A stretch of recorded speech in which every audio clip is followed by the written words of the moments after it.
Silakan dimulai aja, Frida.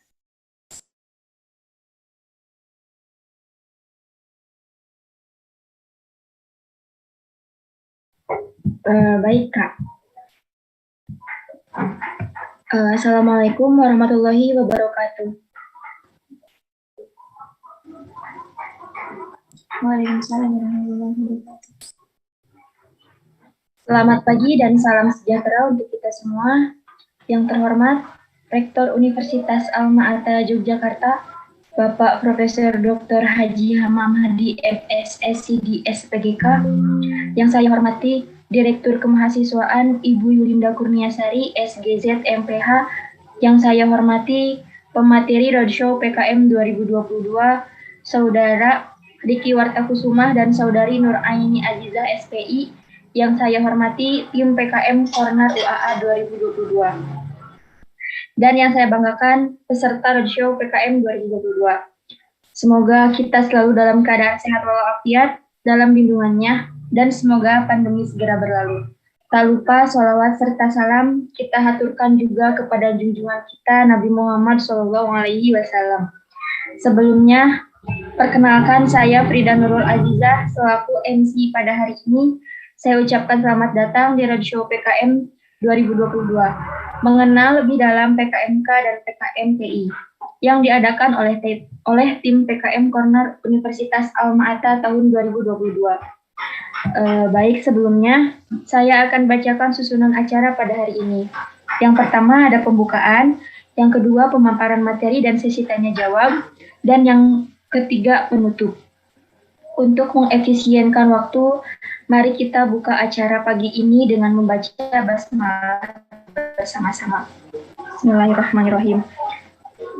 Masuk pada acara inti, yaitu penyampaian materi dan sesi tanya jawab yang akan dipandu langsung oleh Saudari Nur Ajeng Faizahra selaku moderator. Sebelumnya, saya akan membacakan Siti Nur Ajeng Faizahra. Nama lengkap Nur Ajeng Faizahra, tempat tanggal lahir Bekasi 26 Juni 2002, sebagai divisi Humas dan juga koordinator Humas dari Himpunan Matematika tahun 2021. Kepada saudara sesi tanya jawab.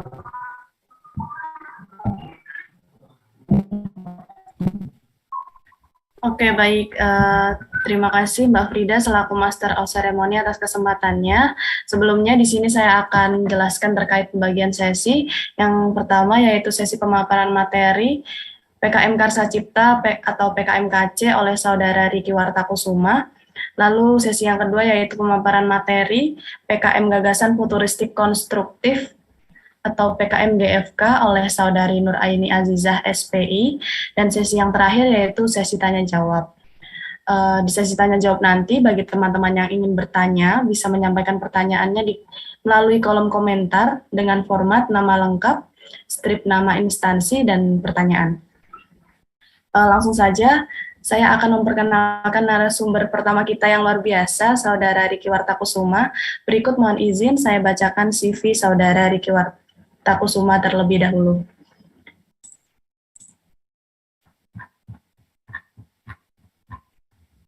Nama lengkap Riki Wartakusuma.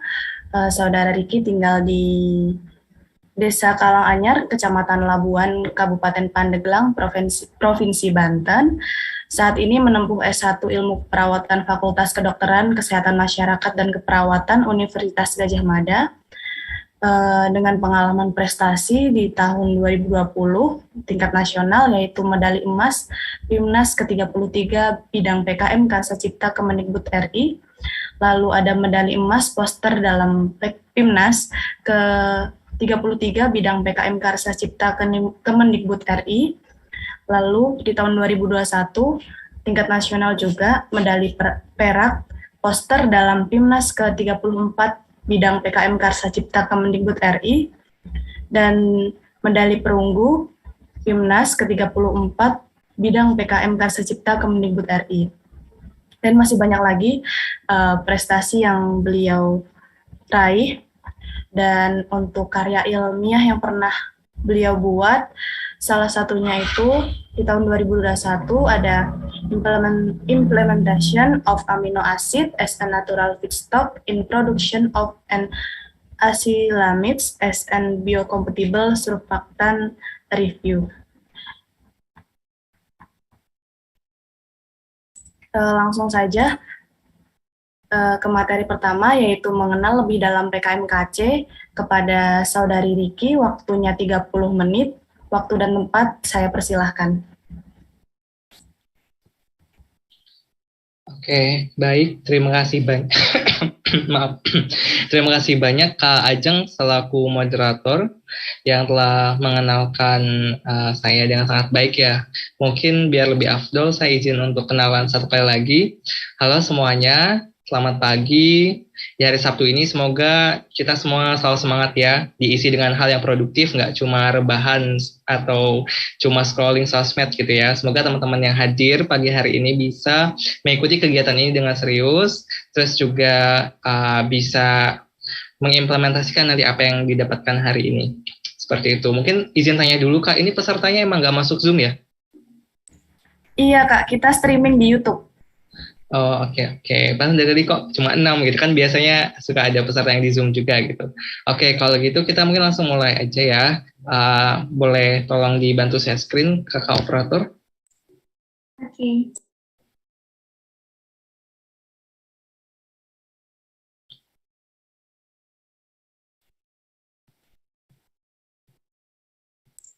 Sudah Oke, terlihat, ini Kak? sampai pukul berapa Kak?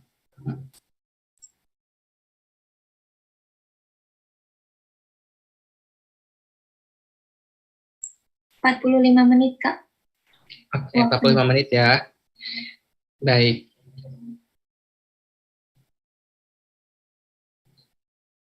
Boleh tolong di full screen?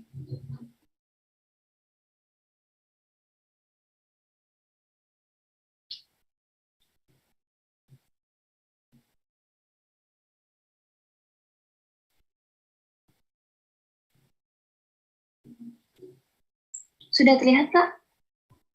Di aku masih belum full screen sih, tapi udah kelihatan PPT-nya. Di sana udah full screen kah? Iya. Oh, oke, udah deh, nggak apa-apa. Boleh di next?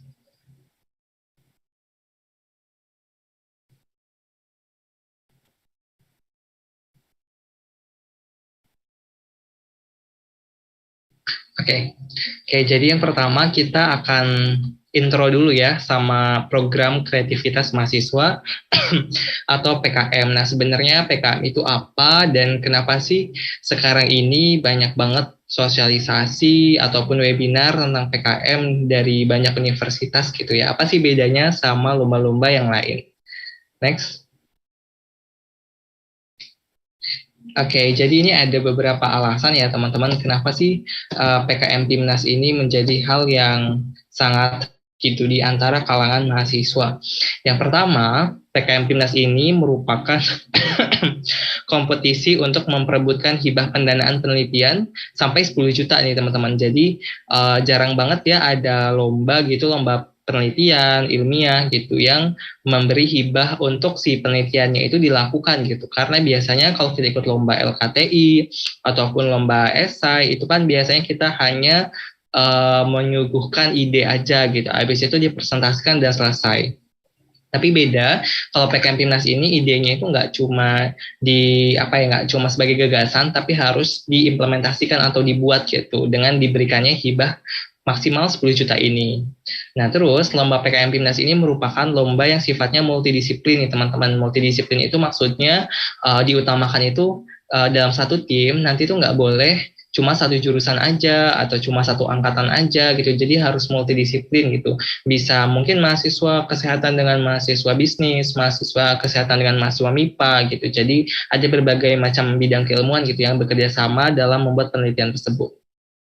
Terus PKM Timnas ini diadakannya setiap tahun nih teman-teman. Jadi pokoknya setiap tahunnya itu selalu ada gitu dan diselenggarakannya itu langsung oleh Kementerian Pendidikan dan Kebudayaan Republik Indonesia. Jadi PKM Timnas ini tingkatan lombanya tuh udah tinggi ya teman-teman. Jadi kalau kita tahu ada lomba-lomba misalkan esai, LKTI yang diadakan oleh entah itu universitas ataupun lembaga tertentu gitu. Nah PKM Timnas ini istilahnya lebih sulit lagi karena diadakannya langsung oleh Kemendikbud RI. Lalu topiknya ini sangat luas. Ya. Saya izin berhentikan share screen supaya nanti bisa full screen ya Kak. Nanti Oh ya, saya. Oke, baik.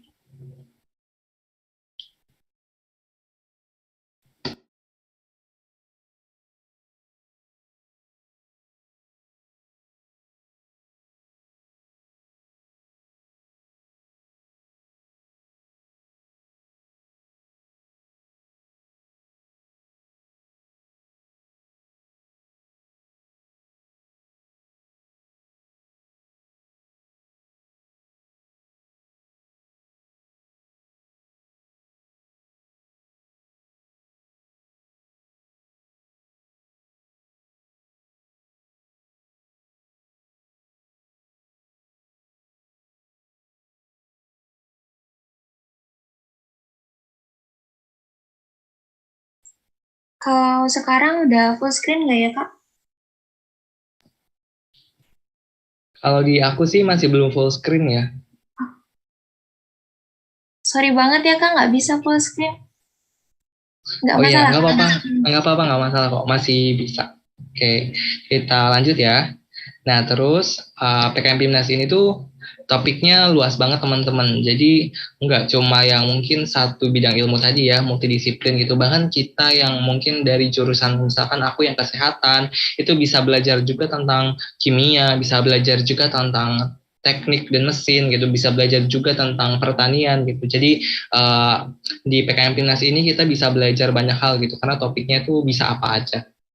Selanjutnya, di PIMNAS ini luaran yang diminta itu beda-beda teman-teman. Jadi kalau misalnya kita dengar istilahnya tuh lomba ilmiah gitu ya, pasti kebayangnya tuh cuma lomba KTI gitu yang bikin suatu paper terus mungkin bikin suatu percobaan gitu. Enggak teman-teman. Jadi PKM PIMNAS ini banyak banget jenis penelitiannya, ada yang bentuknya pengabdian masyarakat, ada yang bentuknya kewirausahaan, dan masih banyak lagi nanti bakal aku coba jelasin satu persatu. Nah terus PKM PIMNAS ini merupakan satu kesatuan teman-teman yang mana PIMNAS ini merupakan final atau tahap terakhir dari perlombaan PKM PIMNAS ini. Nanti akan ada presentasi di depan reviewer gitu. Terus PKM PIMNAS ini super duper kompetitif teman-teman, sangat ketat persaingannya. Mungkin ini merupakan lomba yang tingkat persaingannya itu paling ketat yang pernah aku ikutin. Terus juga tentu kita kalau ikut lomba sesuatu juga kadang reward itu menjadi suatu motivasi ya, dan biasanya reward yang dijanjikan nih oleh universitas pun juga biasanya keren-keren gitu kalau kita bisa masuk PIMNAS atau bahkan menjadi medalis PIMNAS. Next. Nah, sekompetitif apa sih PKM PIMNAS itu? Jadi teman-teman, dalam 2 tahun terakhir, yaitu tahun 2020, itu terdapat 64.785 proposal yang masuk ke Kemendikbud RI. Kebayang ya, 64.000 loh, itu angka yang sangat banyak gitu ya.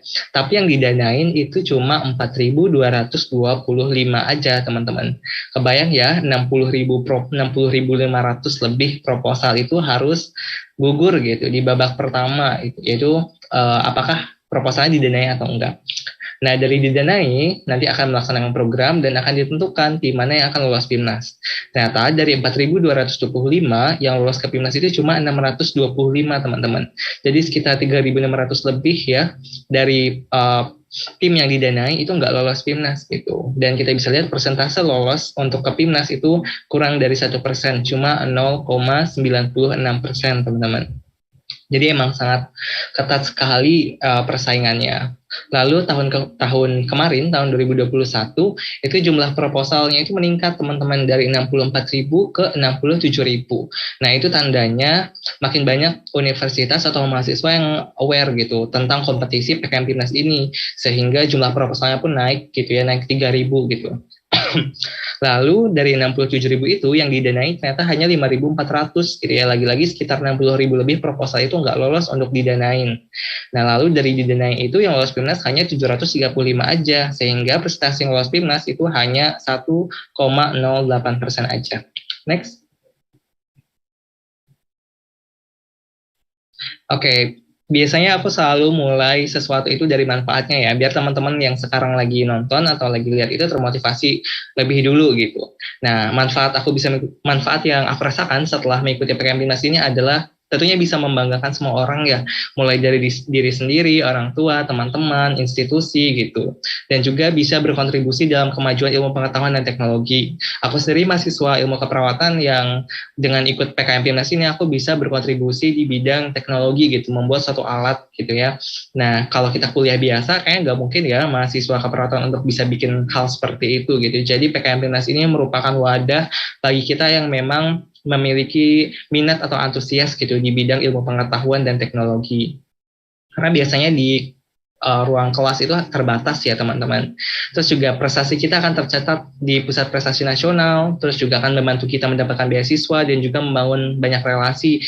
Salah satunya bisa ketemu sama mahasiswa dari Universitas Alma Ata ini. Kalau aku nggak ikut PKM Timnas, kayaknya nggak mungkin ya aku diundang, buat apa juga gitu diundang. Next. Oke, ini bisa di next aja. Nah, ini ada beberapa jenis dan kriteria PKM. Kriteria PKM, teman-teman. Jadi yang pertama ada istilahnya itu PKM 5 bidang ya. PKM 5 bidang ini ada beberapa jenis. Nah, yang pertama ada PKM riset. Nah, PKM riset ini terbagi jadi dua, teman-teman.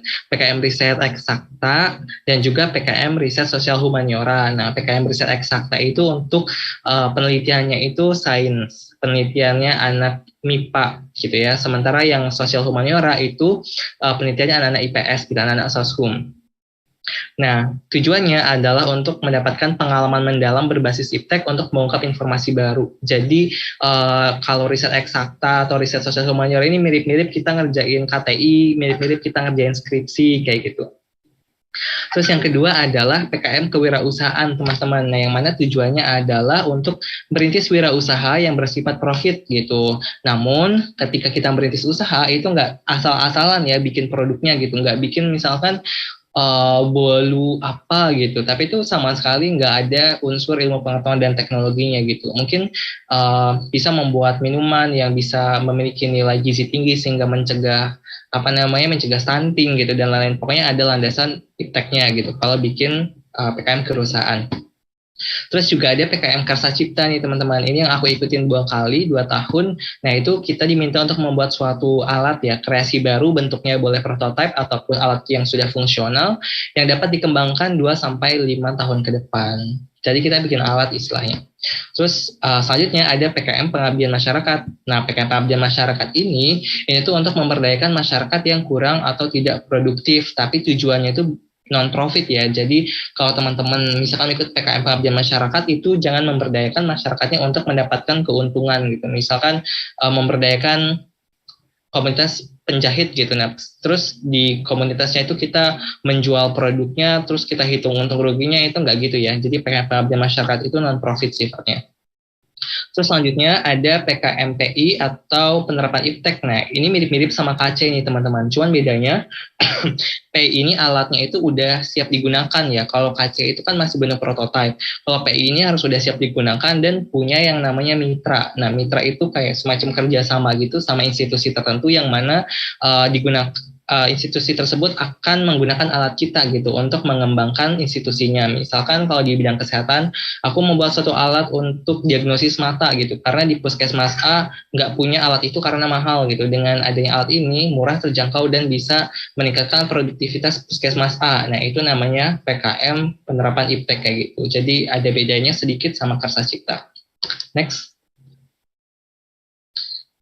Oke, selanjutnya ada PKM GFK dan PKM tertulis. Nah, pertama PKM tertulis dulu ya, ada namanya PKM artikel ilmiah. Nah, PKM artikel ilmiah ini membuat KTI dari hasil penelitian, pendidikan, dan juga pengapmas. Jadi bedanya kalau PKM yang lain, itu kan kita bikin proposal ya teman-teman. Bikin proposal, kalau proposalnya didanai, terus kita melaksanakan apa yang ada di proposal. Kalau PKM artikel ilmiah, itu kita nggak bikin proposal, tapi memang kita menulis penelitian yang sudah kita lakukan gitu. Jadi nggak ada lagi seleksi dari didanai, melaksanakan kajian itu nggak ada. Jadi nanti tinggal tunggu pengumuman, kamu juara atau enggak gitu. Dan PKM AI ini nggak ada di PIMNAS juga teman-teman. Terus selanjutnya ada PKM GFK. Nah, PKM GFK ini merupakan PKM yang futuristik menyelesaikan persoalan SDGs dalam bentuk video. Nah, ini GFK ini unik ya teman-teman, karena produk keluarannya itu berupa video ya. Dan yang dibahas itu adalah permasalahan nasional yang kaitannya dengan SDGs kayak gitu. Terus selanjutnya ada PKM gagasan tertulis. PKM gagasan tertulis ini merupakan PKM yang dia tuh fokusnya adalah untuk mengembangkan daya imajinasi futuristik jangka panjang.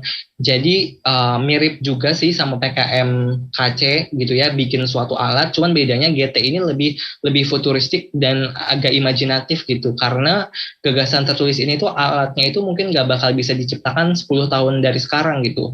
Misalkan bikin kota di bawah laut, bikin kota di atas awan, bikin gedung yang bisa menghasilkan energi sendiri gitu, itu kan nggak mungkin bisa dibuat dalam waktu pelaksanaan PKM yang mungkin hanya sekitar 4-6 bulan gitu ya efektifnya gitu. Jadi gagasan tertulis ini kayak kita hanya mengutarakan ide berdasarkan imajinasi kita, tapi tentunya berlandaskan dengan evidence gitu.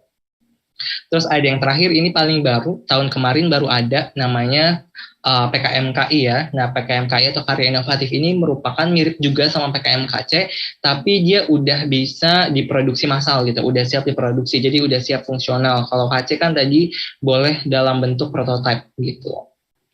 Itu ya teman-teman jenis-jenisnya. Next. Oke, ini jadi setiap bidang PKM itu anggotanya, kalau tahun kemarin ya, tahun 2021 itu 3-5 orang.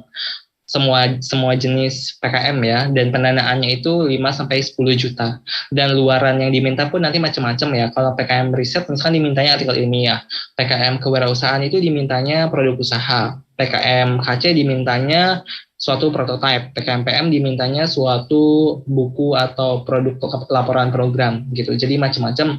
Nah, teman-teman di sini harus udah seenggaknya ya udah download panduan PKM tahun kemarin gitu. Jadi teman-teman ada gambaran gitu ya, jenis-jenis PKM, kriteria timnya gimana, terus juga persyaratannya seperti apa, itu udah ada lengkap semua di buku panduan ya teman-teman. Tapi nanti teman-teman kalau udah ada buku panduan yang baru yang tahun 2022, teman-teman harus pakai yang baru ya, karena setiap tahun itu pasti ada perubahan gitu, entah itu major ataupun minor. Next.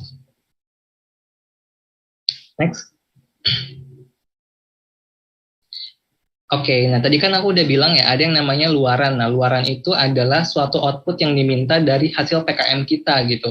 Kita kan bikin proposal sesuai dengan bidang PKM kita ya. Nah, itu nanti kita akan diminta membuat luaran sesuai dengan jenisnya. Misalkan PKM tadi ya, PKM RSA bikin artikel ilmiah, PKM GFK bikin video, PKM KC bikin prototype gitu. Nah, selain itu, kita juga nanti akan diminta untuk membuat laporan kemajuan ya. Kalau teman-teman udah didanain, nanti teman-teman bikin laporan kemajuan, bikin logbook kegiatan gitu. Terus juga ada yang namanya luaran tambahan. Nah, biasanya luaran tambahannya itu bisa menjadi apa ya, kayak tambahan buat kita gitu loh, karena udah mengerjakan PKM ini, dan itu bisa masuk ke apa ya, ke CV kita juga gitu. Misalnya kita udah publish artikel ilmiah, kita bikin alat kita itu didaftarkan ke hak kekayaan intelektual kayak gitu. Next. Oke, jadi teman-teman, permasalahan yang sering dialami atau kesalahan yang sering dilakukan oleh mahasiswa itu sering salah kamar gitu ya. Jadi sering nggak bisa bedain gitu, apa bedanya PKM KC, KI sama PI, apa bedanya PKM KC sama GT, apa batasan PKM RE sama PKMK gitu. Nah, jadi teman-teman harus hati-hati nih kalau misalkan mau nentuin proposal. Nah, teman-teman harus identifikasi dulu. Nah, aku salah kamar atau enggak nih? Jangan-jangan aku mau bikin PKM RE, tapi itu sebenarnya nggak masuk RE gitu. Aku mau bikin PKMK, tapi sebenarnya itu salah gitu, nggak masuk K gitu. Jadi teman-teman harus hati-hati dan juga banyak konsultasi sama dosen pendamping atau PKM corner gitu ya. Next. Oke, ini ada beberapa contoh judul proposal ya, biar ada gambaran sedikit gitu teman-teman. Nah, pertama ada PKM riset eksakta. Nah, jadi biasanya PKM RE atau riset eksakta itu dia penelitian itu basis lab ya, kayak apa sih, menguji suatu komponen atau menguji suatu zat gitu ya, potensinya terhadap sesuatu lagi gitu. Misalkan potensi hidroksiapatit berbasis cangkang kerang lorjuk gitu ya, ini kayak mau lihat sebenarnya kerang lorjuk ini bisa nggak sih untuk implan tulang gitu. Terus juga ada potensi fukoidan pada alga coklat sebagai agen anti kanker gitu. Jadi intinya mirip-mirip sama penelitian skripsi berbasis laboratorium gitu, itu riset eksakta. Next. Nah, ini PKM Riset Humaniora ya, teman-teman. Nah, PKM Riset Humaniora ini jadi dia tuh kualitatif gitu ya. Jadi istilahnya itu melihat fenomena, terus juga budaya gitu. Contohnya ada eksplorasi nilai-nilai sifat Sipakatau, Sipakayenge, Sipakalebi, Bugis Makassar dalam upaya pencegahan sikap intoleransi. Terus juga ada dampak mass tourism di Nusa Ceningan terhadap konsep Trihita Karana dalam perspektif aksiologi gitu. Jadi bisa dilihat ya di sini emang yang dieksplor adalah masalah-masalah sosial dan budaya gitu. Dan untuk teman-teman yang dari sains gitu ya, misalkan mau dari MIPA, teknik ataupun kesehatan ya, itu bisa banget untuk join riset humaniora karena biasanya PKM RH ini ada singgungannya dengan masalah sains gitu. Next. Terus ada PKM pengabdian masyarakat nih, contohnya ada pembuatan alat penggiling kulit kerang hijau sebagai bahan batako guna meningkatkan produktivitas masyarakat Kampung Kerang Hijau.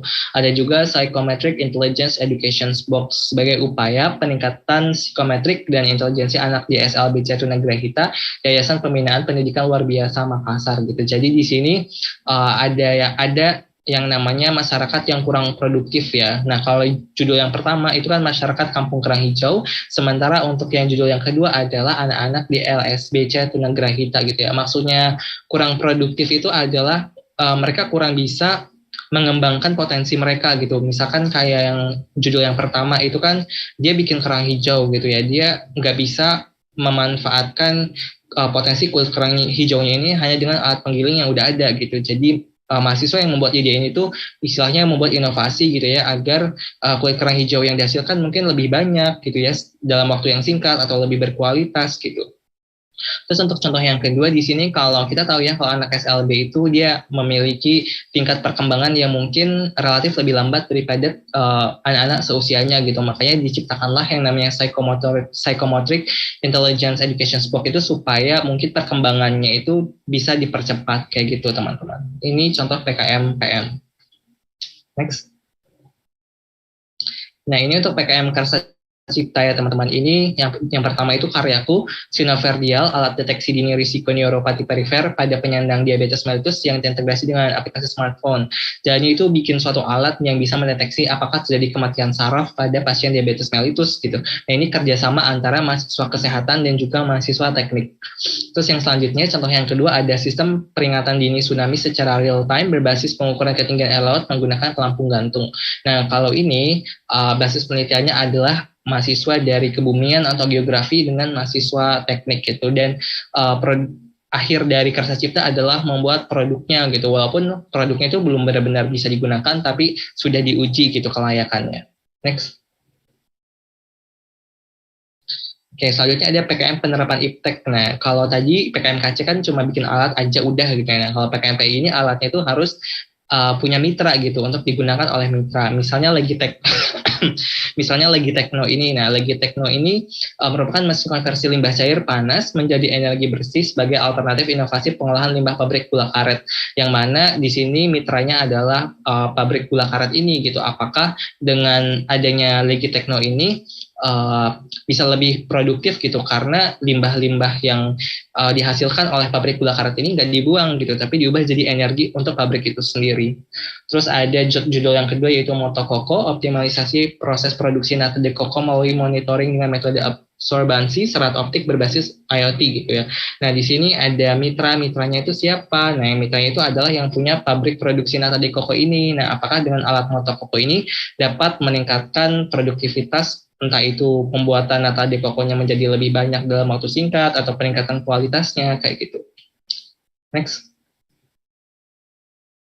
Nah, ini PKM kewirausahaan ya teman-teman. Contohnya yang pertama ada Pudat. Pudat ini adalah inovasi ekstrak daun pucuk idat sebagai green hand sanitizer yang praktis dan ekonomis.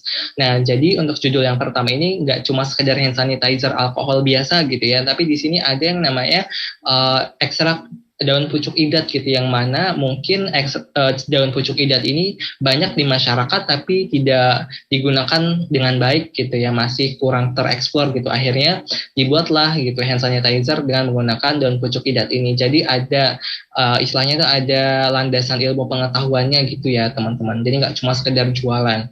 Terus selanjutnya ada Farmabu, boneka pharmaceutical care sebagai produksi promosi program dapatkan, gunakan, simpan, dan buang obat untuk mewujudkan Indonesia sehat. Nah, jadi di sini timnya itu membuat satu boneka. Bonekanya ini tujuannya untuk mengedukasi anak-anak ya gimana sih cara menggunakan obat gitu, bagaimana cara menyimpan obat. Jadi bonekanya nggak cuma sekedar boneka lucu-lucuan, tapi ada tujuannya gitu. Next. Next. Ini di next aja. Di next. Oke, ini. Jadi untuk konsep PKM tahun 2021 atau yang kemarin aku jalani itu konsepnya bauran ya teman-teman. Bauran itu ada daring dan luring gitu. Yang mana ketika membuat produknya atau ketika melaksanakan programnya itu adalah luring. Misalkan PKM KC gitu ya, itu bikin prototipe. PKM perusahaan bikin produk usahanya dan berjualan gitu. Terus untuk PKM riset itu ambil data secara primer yang memang langsung datang ke target penelitiannya. Terus PKM pengabdian masyarakat ya langsung mengabdi ke masyarakatnya gitu. Tapi ketika kita mungkin istilahnya itu dinilai gitu ya, atau dievaluasi ketika entah itu PKP 2, entah itu PIMNAS, nah itu pelaksanaannya itu adalah daring gitu. Jadi waktu presentasi di depan dosen itu daring gitu. Jadi mix gitu, bauran antara daring dan luring. Nah, yang aku dengar untuk PKM tahun 2020 ini mungkin karena tingkat vaksinasi juga udah banyak gitu ya, dan juga COVID-19 ini alhamdulillahnya sedang melandai, walaupun ada prediksi gitu ya kalau Omikron ini akan menjadi gelombang baru ya, semoga aja enggak gitu, sehingga PKM tahun 2022 tuh bisa terlaksana full luring gitu. Karena kalau daring tuh aku kan udah 2 kali daring ya untuk PIMNASnya, dan itu ngerasa kayak bosan aja gitu. Aku PIMNASnya di Jogja aja gitu, padahal kalau misalkan aku luring itu aku bisa main ke Medan, aku bisa main ke Malang kayak gitu. Next. Oke, ini ada alur perjalanan PKM sampai ke PIMNAS ya teman-teman. Nah, diawali dari sosialisasi dan penyusunan proposal di perguruan tinggi. Nah, ini kita ada di fase nomor 1 ini atau di awal tahun. Nah, selanjutnya akan ada penyusunan dan pengunggahan proposal. Nah, biasanya itu sekitar bulan Februari sampai Maret nih. Jadi sekarang ini adalah lagi gencar-gencarnya mahasiswa itu mencari tim untuk PKM-nya gitu, untuk membuat proposal. Nah, setelah di-submit itu nanti kita akan menunggu apakah kita didanai atau enggak. Nah, kalau kita didanai, nah kita akan melaksanakan program kita dari sekitar Juni sampai Agustus. Nah, setelah itu kita akan dinilai di PKP 2 atau istilahnya itu monitoring evaluasi kemajuan gitu ya, itu sekitar di bulan September, dan nanti akan dinilai lagi. Kalau misalnya kita layak untuk lolos PIMNAS, kita akan bertanding lagi di PIMNAS pada bulan Oktober. Jadi lama ya teman-teman, sekitar 10 bulan gitu. Walaupun dari 10 bulan ini mungkin efektifnya hanya sekitar 5 bulan gitu. Kayaknya lumayan banyak menunggu juga. Next.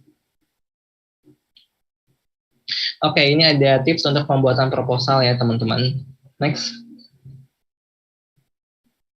Oke, jadi yang harus pertama kita lakukan adalah kita harus baca dulu buku pedomannya yang terbaru. Jadi nggak boleh teman-teman itu menyepelekan buku pedoman kayak ya udahlah paling juga sama aja kayak tahun kemarin. Nah, itu nggak boleh, karena pasti aja ada perubahan baik sedikit maupun banyak gitu. Teman-teman harus teliti gitu ya, membaca apa yang ada di buku panduannya gitu. Kalau ada yang nggak dipahami, langsung tanyain ke PKM Corner atau PKM Center universitasnya. Next. Oke, nah seksi penilaian proposal ini ada 2 ya teman-teman. Yang pertama adalah kepatuhan, kesesuaian penulisan dan administrasi.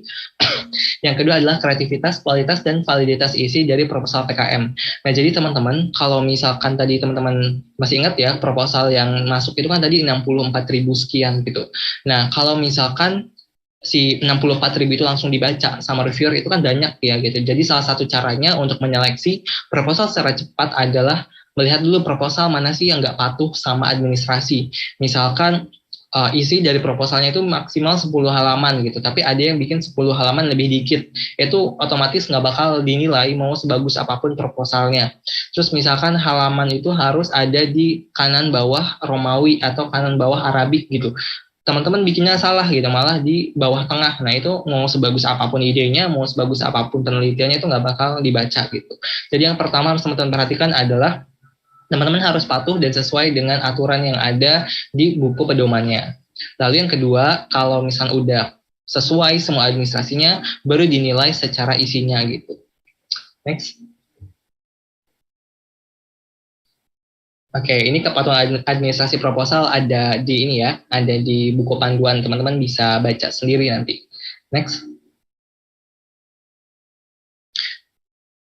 Oke, jadi untuk proposal sendiri itu ada isian kelengkapan, sampul dan pengesahan. Nah, sampul dan pengesahan ini bukan kita yang buat ya, tapi universitas nanti yang membuatkan. Terus yang kedua, isi utama ini yang kita buat dari daftar isi, halaman inti, pendahuluan sampai daftar pusaka, dan juga membuat lampiran. Next. Nah, ini isi utama proposal. Nah, ini untuk yang PKM Karsa Cipta ya, teman-teman. Ini proposalku yang tahun 2020. Ada daftar isi, daftar gambar, daftar tabel, ada bab 1 pendahuluan. Nah, meliputi latar belakang, rumusan masalah, tujuan program, luaran yang diharapkan, dan juga kegunaan. Lalu bab 2 tinjauan pusakanya, ya teori-teori apa aja yang kita butuhkan gitu ya. Misalnya aku butuh teori ulkus diabetik, aku butuh teori apa gitu. Terus ada tahap pelaksanaan ya. Tahap pelaksanaan itu kita tempat dan waktunya, mau dilaksanakan kapan dan di mana, terus metode yang kita gunakan itu apa, metode daringnya seperti apa, metode luringnya seperti apa, dan pelaksanaan kegiatannya seperti apa. Lalu ada biaya dan jadwal kegiatan, itu anggaran biaya dan jadwal kegiatan. Nah, jadi ada beberapa perbedaan antara satu bidang ke bidang yang lain ya. Misalkan PKM-nya riset gitu, PKM riset itu bab 3-nya itu adalah metode penelitian, sementara PKM KC bab 3-nya adalah tahap pelaksanaan gitu. Jadi teman-teman kalau misalkan ngambil contoh dari cutting-nya, misalkan proposal cutting-nya PKM KC gitu, terus teman-teman PKM RE, nah itu nulis daftar isinya itu nggak sama ya teman-teman. Jadi jangan langsung asal di copy aja gitu. Next.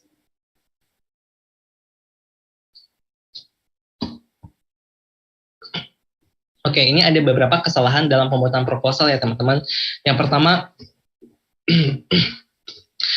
salah kamar tadi ya. Jadi teman-teman itu harusnya masuknya itu ke PKM GT, tapi teman-teman masukin ke PKM KC atau kebalikannya gitu.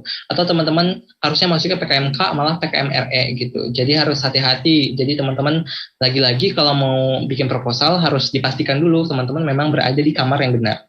Terus tidak taat administrasi tadi ya, nggak boleh teman-teman melanggar apa yang udah ada di aturan pedomannya. Syukur-syukur kalau misalkan teman-teman bikin kesalahan, terus reviewernya lagi nggak sadar gitu ya. Tapi kalau misalkan reviewernya udah sadar ya udah gitu, nggak bakal dibaca sama sekali. Terus kurangnya unsur kreativitas, karena ini kan program kreativitas mahasiswa ya teman-teman, jadi yang dinilai adalah unsur kreativitas gitu. Dari mana sih kita tahu ide ini kreatif atau enggak gitu? Biasanya kalau aku ada penilaian internal dari dosen di UGM, itu dosennya itu bakal kayak bilang, ini idenya baru ya gitu, atau misalkan kok ini nggak ada inovasinya gitu, itu udah indikator apakah kreativitas kita itu bagus atau enggak gitu. Terus juga ide ini kan udah banyak gitu, bedanya apa gitu, kayak gitulah intinya. Kalaupun misalkan ide kita itu sudah pernah ada gitu, tapi kita harus pastikan kita punya inovasi gitu. Inovasinya itu harus jelas tertulis, ataupun kita bisa menjelaskannya dengan baik kalau misalkan nanti ditanya. Terus juga kurangnya pemahaman terhadap masalah, sama tidak menguasai metode, terutama bagi PKM yang sifatnya risetnya. Next. Oke, ini formulir penilaian proposal untuk PKM-KC ya. Jadi kalau aku sendiri itu selalu ngecek dulu formulir penilaiannya.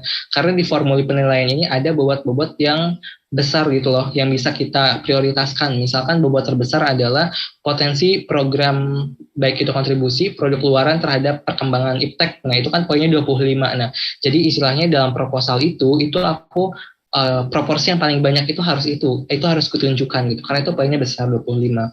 Terus untuk yang poinnya 10 misalkan penjadwalan kegiatan dan personalia gitu, ya udah gitu, itu porsinya secukupnya aja, nggak usah dipanjang-panjangin, nggak usah dibanyak-banyakin gitu, karena emang bobotnya pun juga cuma 10 gitu. Jadi teman-teman rajin-rajin juga cek formulir penilaian proposal dan juga penilaian-penilaian yang lain. Next.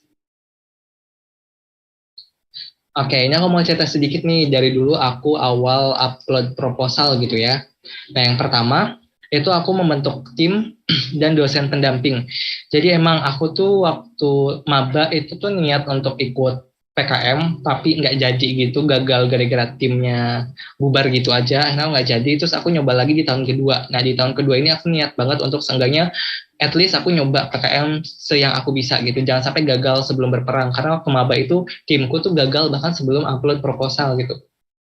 Jadi tuh mungkin sekitar 2 bulan sebelum mulai upload proposal itu aku udah melis ide-ide yang aku punya gitu. Entah ide yang aku dapat dari perkuliahan, entah ide yang aku dapat dari praktikum, entah ide yang aku dapat dari baca artikel atau apapun itu selalu aku tulis gitu. Dan aku sudah kayak apa ya, mengkonsultasikannya ke dosen gitu. Kalau aku pengen ikut proposal dengan judul A B C D E gitu. Karena aku itu belum punya tim gitu ya.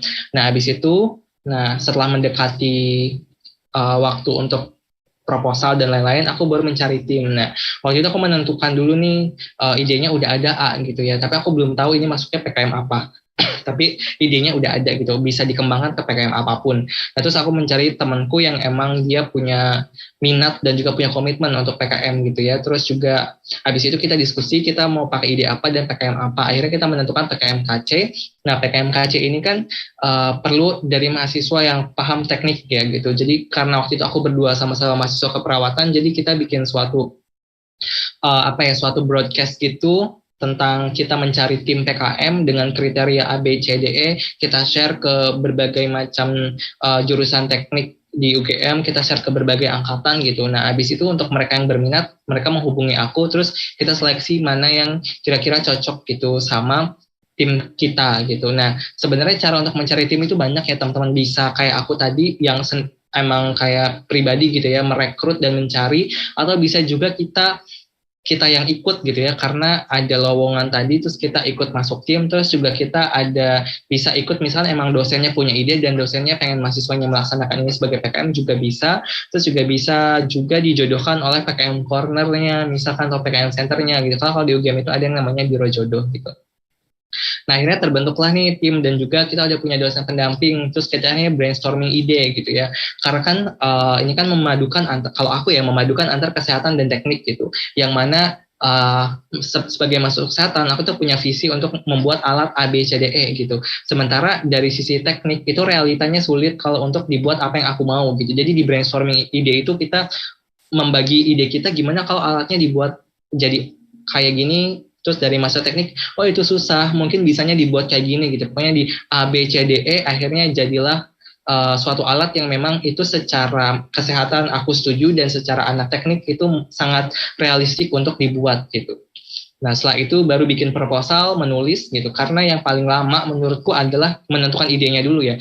Dulu aku bikin untuk menentukan ide proposal itu mungkin ada 3 bulan sendiri ya, mikirin gitu dulu waktu itu. Terus untuk bikin proposal sebulan itu cukup gitu menurutku.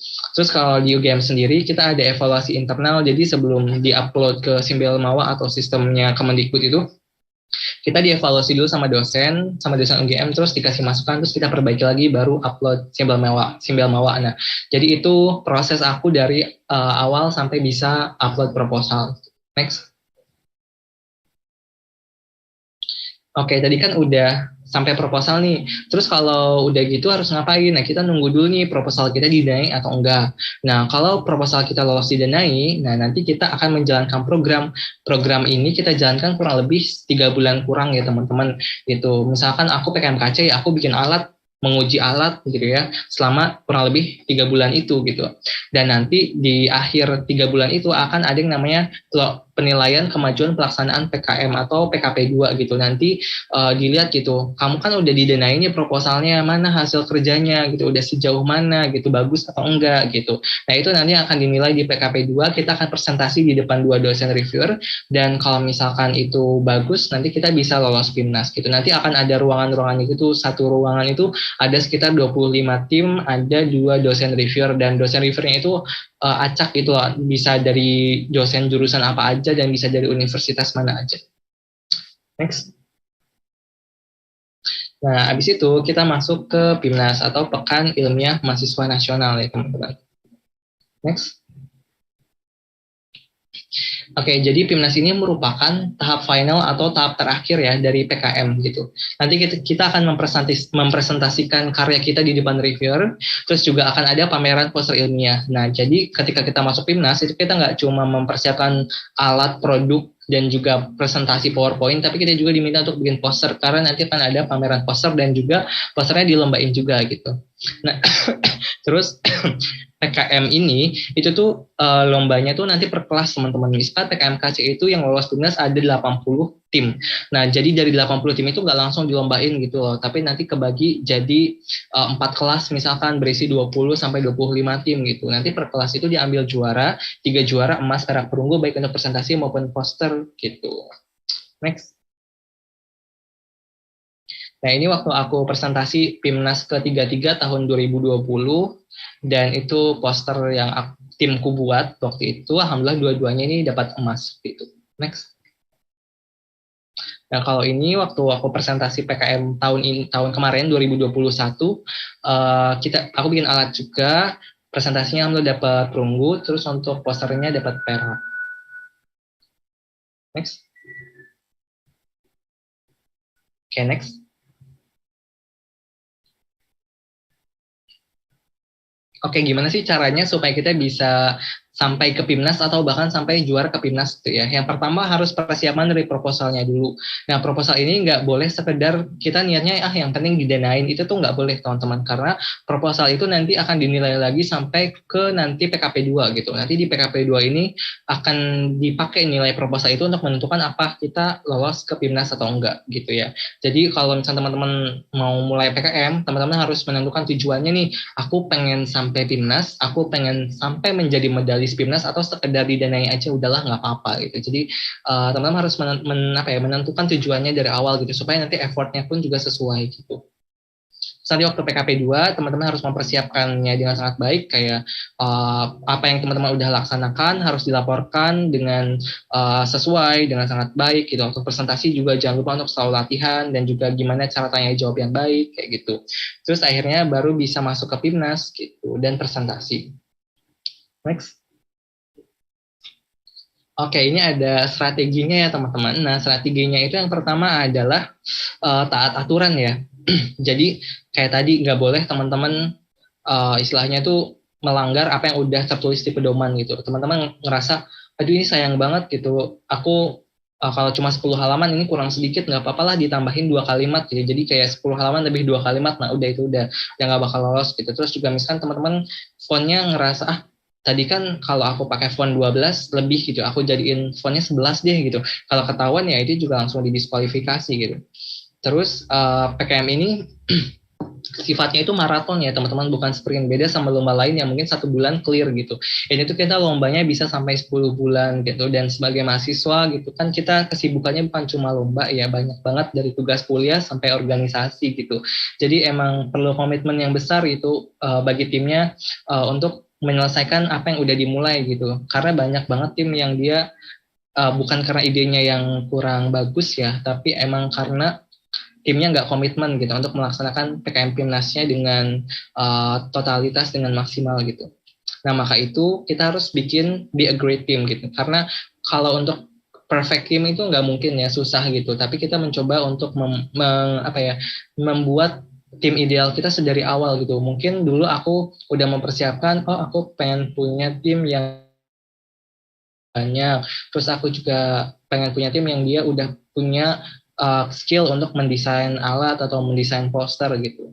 Terus juga orangnya tuh nggak sibuk-sibuk banget gitu. Aku udah tahu jadwal kesibukan dia apa dalam 1 tahun kayak gitu. Jadi harus benar-benar dipertimbangkan dan dikomunikasikan.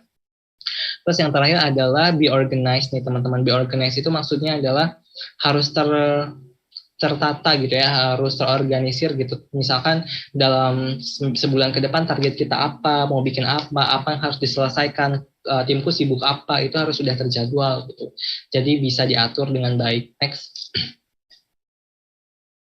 Nah, ini contoh kalender timku waktu itu. Jadi di minggu pertama November itu kayak misalkan tanggal 2 dan 3, aku yang bertanggung jawab untuk bikin konten poster, tanggal 4, 5, 6 temanku yang punya tanggung jawab untuk mendesain layoutnya. Terus target selesai desain poster yang layout pertama itu tanggal 7 gitu. Terus ternyata di tanggal 6 itu aku ada ujian gitu. Jadi di tanggal 6 itu kayak aku gak boleh diganggu-gugat dulu gitu karena aku mau ada ujian gitu. Jadi di sini udah tertata gitu kesibukan semua tim. Next. Mohon maaf Kak, waktunya tinggal 3 menit lagi ya. Oke. Lalu ini ada satu quotes yang aku suka. The one that's stopping you is your own fear. Jadi sebenarnya yang mengalahkan kita atau yang membuat langkah kita terhenti itu adalah rasa takut kita sendiri gitu, rasa takut mencoba gitu.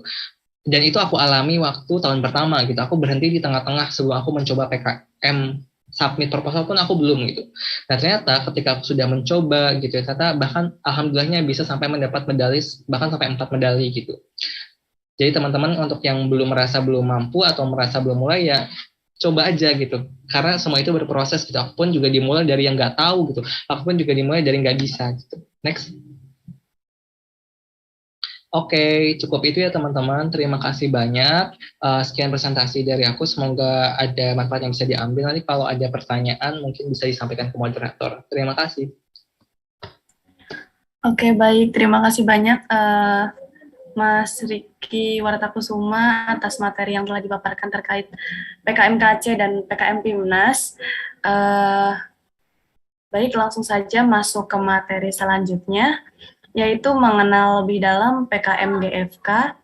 Sebelumnya saya perkenalkan terlebih dahulu narasumber kedua kita yang luar biasa juga, Saudari Nur Aini Aziza SPI. Berikut mohon izin saya bacakan CV Saudari Nur Aini.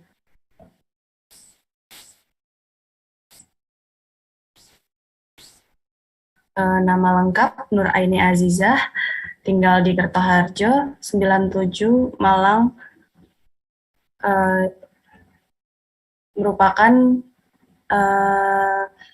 alumni dari program studi Aquakultur Universitas Brawijaya.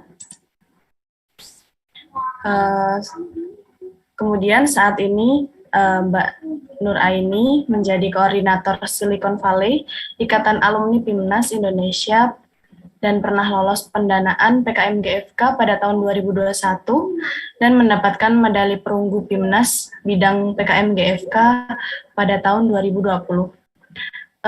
Pengalaman leadership dari Mbak Nur Aini pada tahun 2021 yaitu menjadi asisten praktikum untuk mata kuliah aquakultur, kemudian menjadi koordinator admin PKM Media FPIK Universitas Brawijaya, dan kemudian menjadi koordinator afiliasi Professor of Aquatic Vertebrate, dan pernah menjadi speakers pada sharing-sharing season PKM GFK yang dilaksanakan oleh beberapa instansi. Baik, langsung saja kepada Saudari Nur Aini Aziza SPI, waktunya 45 menit, waktu dan tempat saya persilahkan. Oke, terima kasih Mbak Panitia. Sebelumnya, halo semua teman-teman. Apakah suara saya terdengar ya? Terdengar, Kak. Oke. Ini saya izin share screen ya. Baik. Sebentar.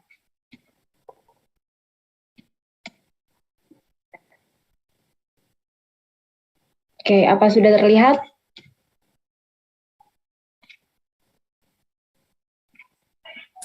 Sudah. Oke. Sebelumnya saya izin perkenalan lagi ya. Di sini saya Aini ingin sharing sama teman-teman semua nih untuk skema GFK.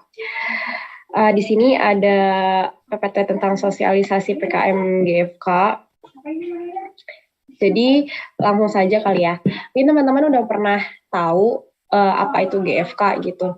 Jadi seperti yang teman-teman tahu, GFK itu singkatan dari gagasan futuristik konstruktif ya, di mana Tujuannya adalah mengasah kreativitas mahasiswa dalam menciptakan gagasan yang futuristik untuk memperbaiki suatu kondisi masa kini dalam bentuk video dan atau animasi. Maksudnya di sini bentuk video dan atau animasi adalah kalian boleh membuat videonya itu dalam bentuk video shooting atau full animasi atau keduanya di blend seperti itu.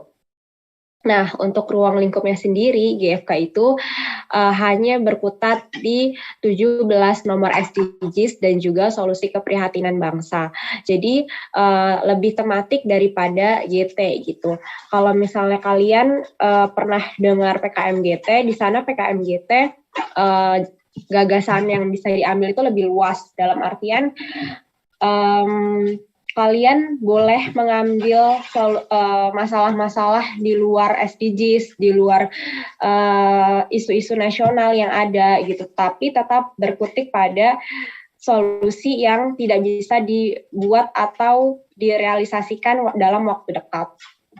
Sedangkan kalau untuk GFK ini bisa dilihat tadi di 17 nomor SDGs dan di 17 nomor SDGs-nya ini harus lebih dispesifikan pada poin keberapa seperti itu. Nah, ini adalah contoh-contoh dari ini ya, berpikir imajinatif dalam membangun solusi gitu ya.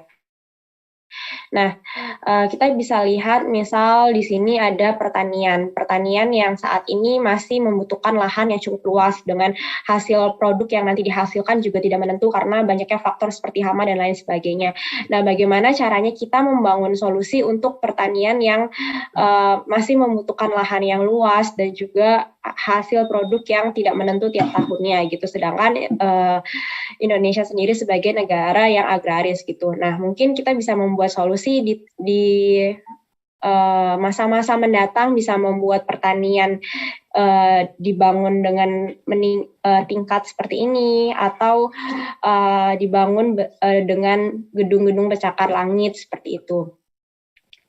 Jadi salah satunya juga misalnya ada ini ya, banjir yang tidak kunjung-kunjung selesai, gimana caranya supaya banjir ini bisa teratasi, bisa dengan membuat rumah penduduk apung dan lain sebagainya gitu. Jadi tidak bisa direalisasikan dalam waktu dekat, beda dengan PKM 5 bidang gitu ya.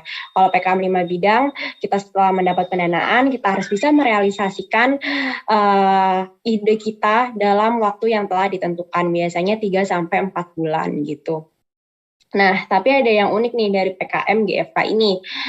Jadi kebetulan saya kan mengikuti GFK di tahun 2020 dan juga 2021.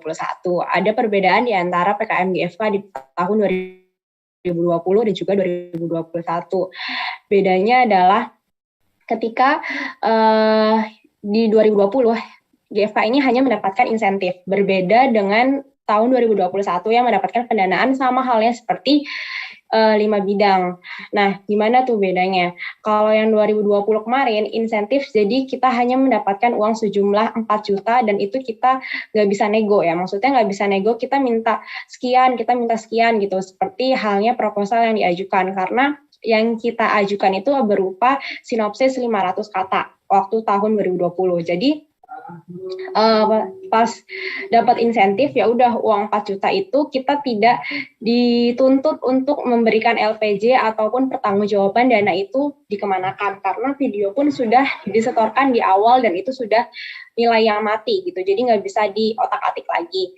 Nah dan juga uniknya di sini itu nggak ada PKP 2 ketika GFK 2020. Jadi ketika kita tahu kalau misalnya kita termasuk yang dapat pendanaan nih, dapat insentif ya, kalau kita dapat insentif GFK ya udah gitu. 4 juta itu buat kita buat LPJ, terus kita juga blank schedule gitu. Jadi nggak ada jadwal apapun ketika anak-anak 5 bidang melakukan kegiatan PKM mereka gitu. Kita ya udah nggak ngapa-ngapain selama 3-4 bulan itu. Baru pas pengumuman PIMNAS, kita langsung dapat pengumuman PIMNAS, apakah kita terundang ke PIMNAS atau enggak gitu, ketika tahun 2020. Jadi langsung dapat tiketnya gitu. Tapi berdasarkan penilaian dari video yang telah disetorkan. Dan juga sinopsis 500 kata. Benar-benar hanya membuat sinopsis 500 kata, tidak membuat proposal ketika tahun 2020.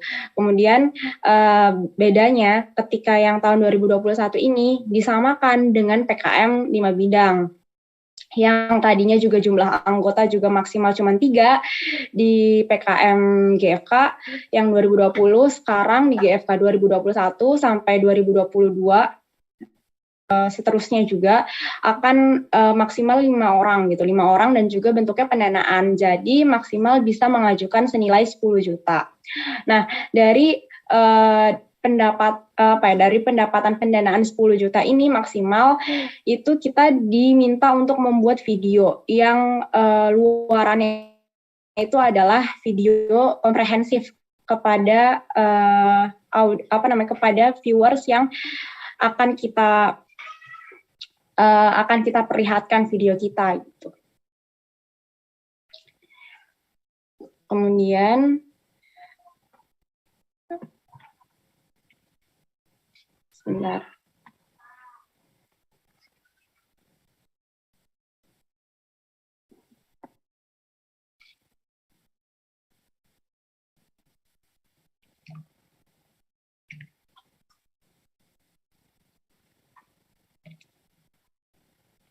Nah, kemudian ini adalah kunci gagasan yang ada di PKM GFK gitu ya. Jadi harus berbasis kondisi masa kini. Nah, kita nggak boleh mengangkat di luar kondisi yang masa kini gitu. Maksudnya masa kini yang dia itu ada masalah gitu. Jadi masalah apa yang ada di masa kini ini gitu ya. Kemudian kita dari situ harus dituntut untuk membuat solusi yang berorientasi kepada masa depan, tapi tetap mengusung konsep ilmiah yang logis, realistis, dan tentunya memiliki potensi untuk diimplementasikan. Jadi di sini base scientist-nya itu nggak boleh dihilangkan. Memang futuristik, memang konstruktif, yang sedikit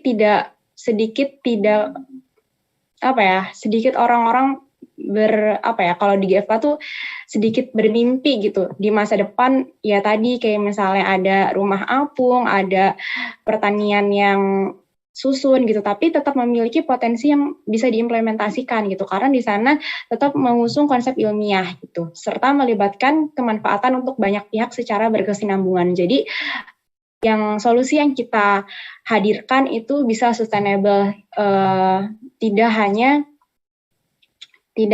singkat gitu untuk impact-nya.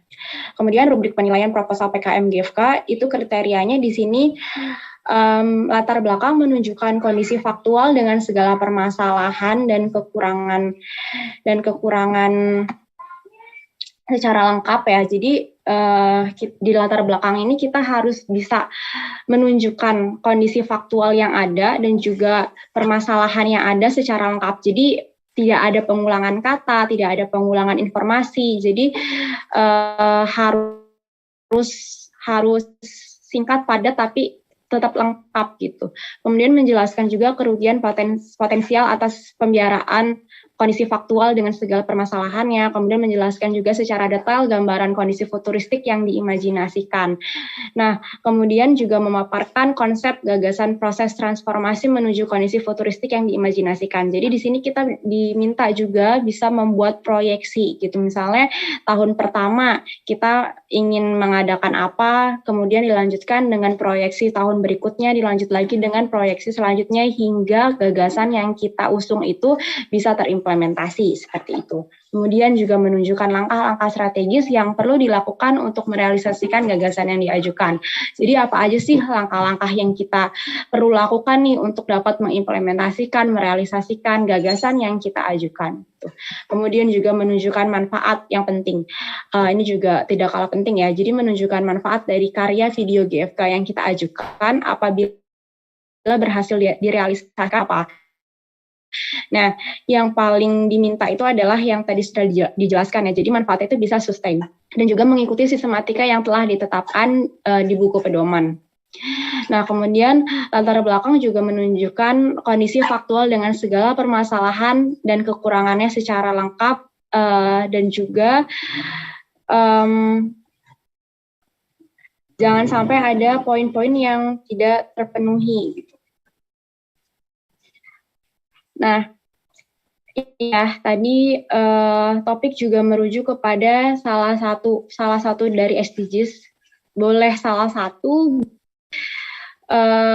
lebih dari satu itu gitu, karena di 2 PKM-ku yang terdanai itu aku mengusung 2 nomor SDGs gitu, jadi nggak masalah kalau misalnya lebih dari 1 SDGs, dan juga keprihatinan bangsa atau keprihatinan bangsa dan juga sih sebenarnya. Jadi boleh nih kalau misalnya ada di SDGs-nya nomor berapa bisa dikaitkan dengan 6 keprihatinan bangsa atau isu nasional yang ada saat ini gitu. Di mana permasalahan itu bersifat sistemik atau menyangkut banyak hajat orang hidup gitu. Dan juga gagasan yang merupakan konsep yang dijelaskan itu harus rasional ya. Jadi bukan hanya rancangan detail, rancangannya perlu detail tapi harus tetap rasional gitu. Dan juga solusi yang ditawarkan ini harus mengantisipasi dampak buruk di masa depan atas pembiaraan kondisi faktual. Jadi bukan sekedar meniru solusi dari negara lain gitu ya. Jadi biasanya reviewer GFK ini udah pada tahu nih apa aja sih inovasi-inovasi yang ada di negara lain, apa aja sih solusi yang ada di negara lain gitu. Jadi sangat tidak disarankan untuk kita hanya sekedar meniru tanpa memberikan inovasi terbarunya gitu. Boleh membandingkan dengan solusi yang telah ada, tapi tetap harus ada inovasi di dalamnya gitu ya. Dan juga inovasi yang ditawarkan harus berbentuk dalam sinopsis, rancangan treatment, rancangan naskah skenario yang ditulis lengkap dan juga jelas. Jadi berbeda dengan proposal PKM lainnya, kalau GFK di sini lebih menekankan gimana nanti caranya kalian membuat video itu sehingga video jadi gitu ketika telah diberi pendanaan gitu ya. Kemudian untuk pelaksanaan juga dapat dilakukan secara blended gitu ya. Jadi boleh luring maupun daring yang dari 2021 kemarin gitu ya. Itu boleh dilakukan beberapa skrip yang mungkin kalian harus melakukan syuting, kemudian beberapanya harus animasi, itu ada gitu. Kemudian ada juga shortlistnya berbasis syuting skrip. Jadi di sana kalian di proposal memberikan skrip juga gitu ya, skrip yang ada gitu. Ada juga penjelasan teknik, editingnya, pengisian suara gitu. Jadi lebih seperti diminta membuat laporan perfilman bentuk proposalnya itu gitu. Jadi tampak adanya aspek mengolah fiksi, aspek dokumentatif dan juga upaya eksperimental. Nah, di sini maksudnya fiksi, jadi kita boleh mengupayakan video yang akan kita buat itu fiksi, yaitu rekaan gitu, rekaan tapi yang rasional. Boleh juga dokumentatif. Maksudnya dokumentatif itu jadi kalian shoot langsung ke tempatnya atau acting gitu. Nah, kalau eksperimental ini dalam bentuk penelitian gitu. Nah, untuk pelaksanaannya juga harus dipertanggungjawabkan secara ilmiah, jadi bisa diterima oleh nalar kita gitu ya. Dan sangat mungkin diimplementasikan dalam kurun waktu 5-20 tahun gitu. Ingat juga tahapan realisasi harus digambarkan secara jelas. Kurang lebih sebenarnya begitu sih untuk GFK ya. Mungkin lebih ke ini aja, lebih ke diskusi aja untuk selanjutnya agar teman-teman juga bisa lebih mengenal GFK dengan bertanya gitu ya. Terima kasih, selamat bekerja. Tanpa target dan rencana meraihnya, Anda seperti kapal yang berlayar tanpa tujuan.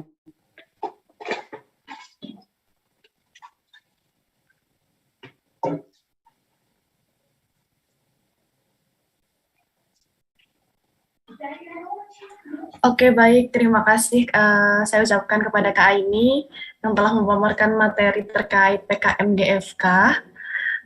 Lalu masuk ke sesi tanya jawab. Saya akan bacakan pertanyaan dari peserta melalui yang di kolom komentar.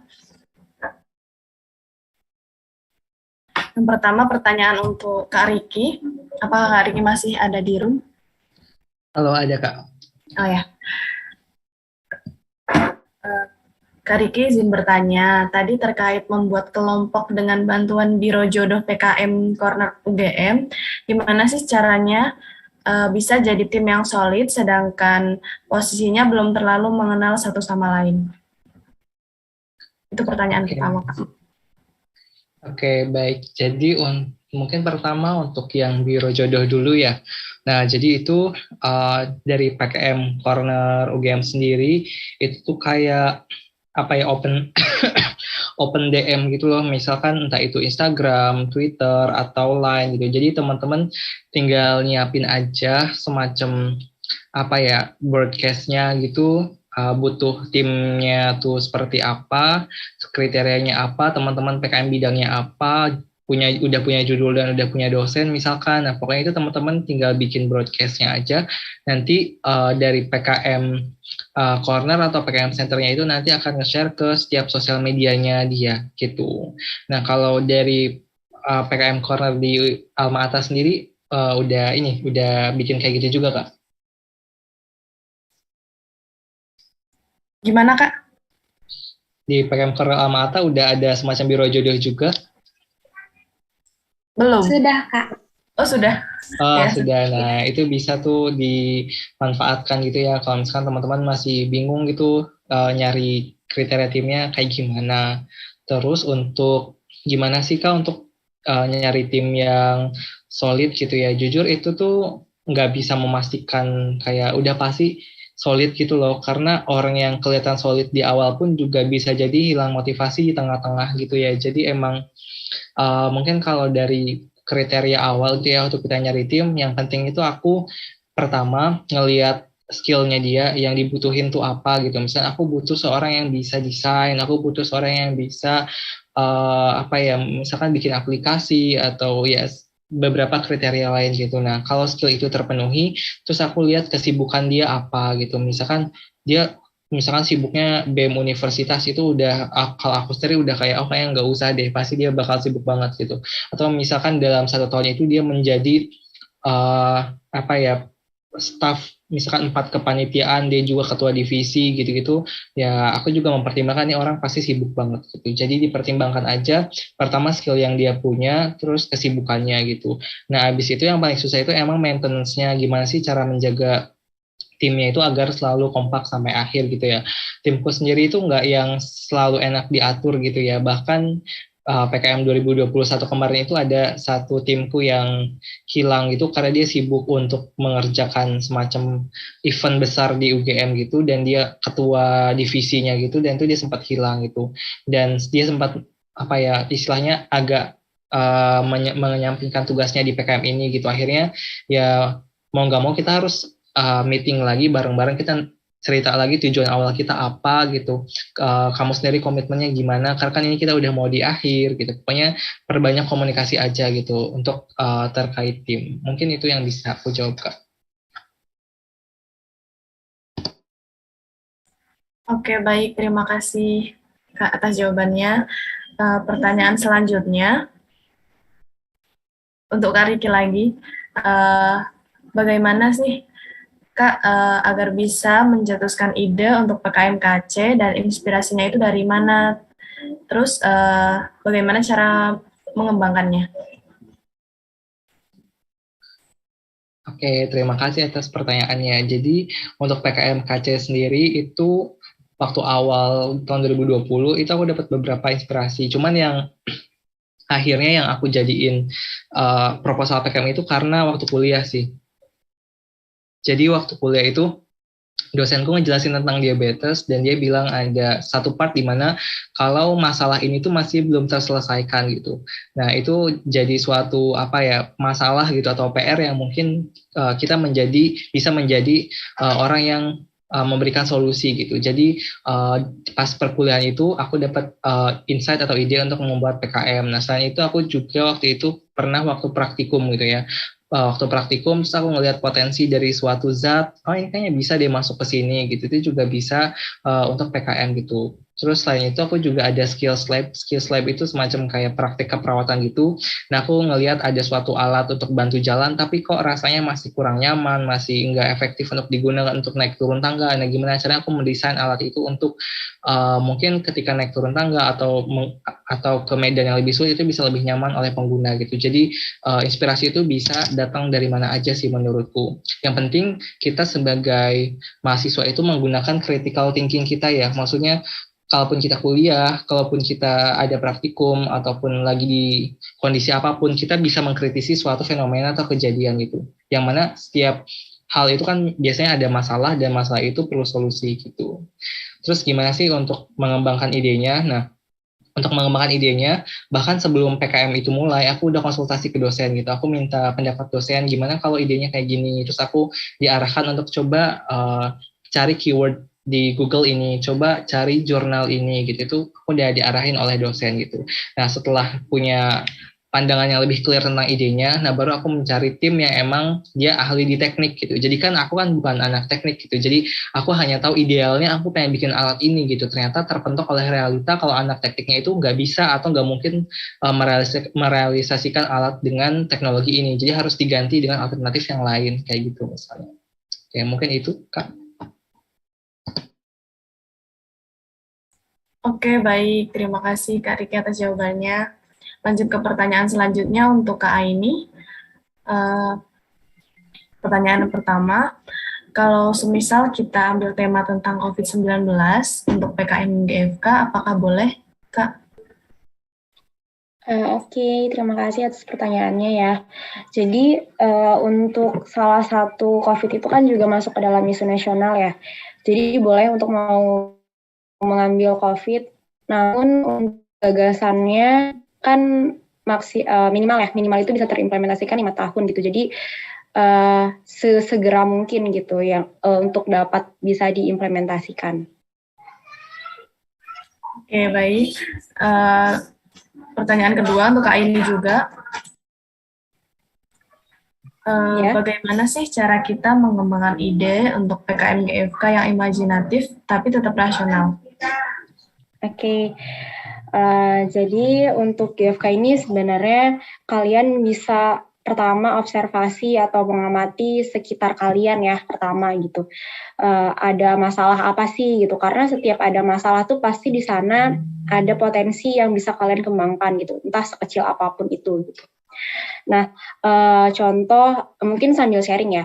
Kalau aku dulu di GFK aku yang 2020 yang sampai ke PIMNAS 33 ya, itu jadi di sana aku tuh mengobservasi dari teman-teman cowok-cowokku yang mereka itu suka banget naik gunung gitu, suka banget naik gunung. Terus ketika mereka naik gunung, mereka ini kesulitan untuk berkomunikasi, mereka juga kesulitan untuk sekedar mengabari orang-orang di rumah gitu.